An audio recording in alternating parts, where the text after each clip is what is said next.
because for me, regardless, I think that this is gonna put Devin in a different space as far as his marketability goes. Him beating Ryan, he's gonna take his crowd essentially.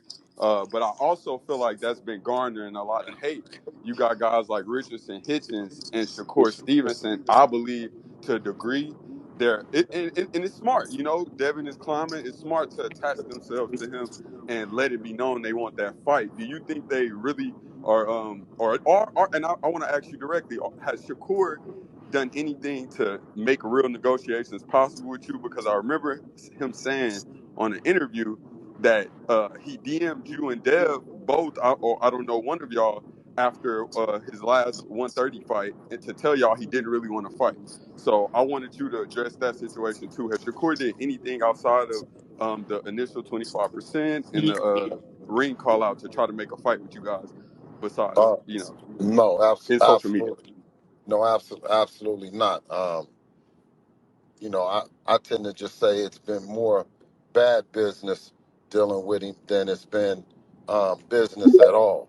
You know, no one had heard anything about any kind of negotiation Aiden, between us. I mean, we were doing that in private. The time that and he came out and said that he wasn't going to take a 25%, but he also never countered it. He never said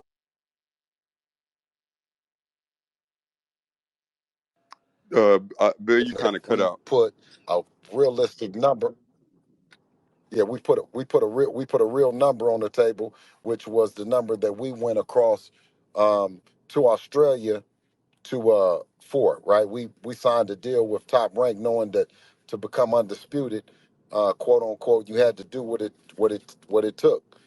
So we went to Australia not once but twice for a flat fee. Then we worked, came back and beat Lomachenko, and had another step, and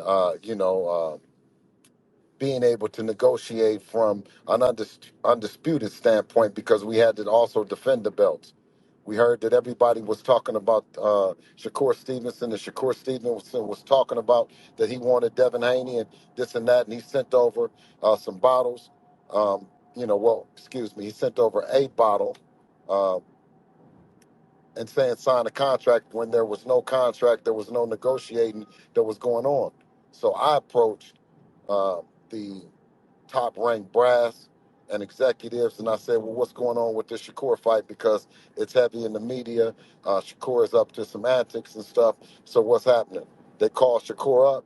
And like I told um, the brass at top rank, I said, you guys did everything to make every other fight your Hall of Fame outfit, so put it on the table, but put it on the table the same way that you put it on there towards us. And we got a deal.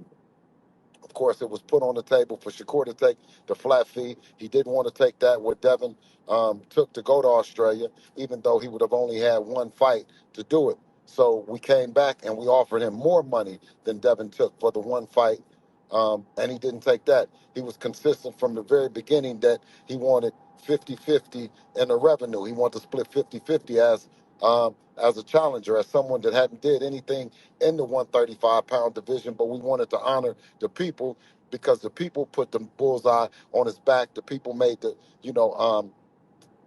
were crying out for the fight.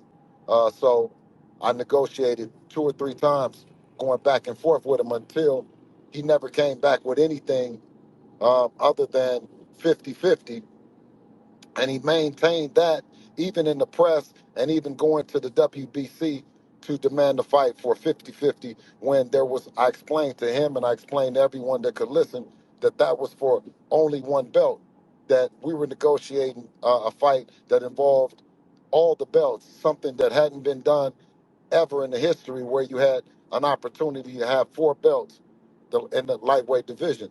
It hadn't been done since, in terms of undisputed in the lightweight division, since um, Sweet Pete Whitaker, Pernell Sweet Pete Whitaker, ironically from the same area that he is from, Virginia, Newark or something like that. So, I think that we put a very real opportunity on the table for him.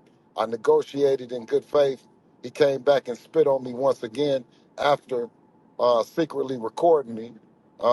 You know what I mean? When um, someone asked me to go meet him and try to smooth, the relationship out between him and Devin.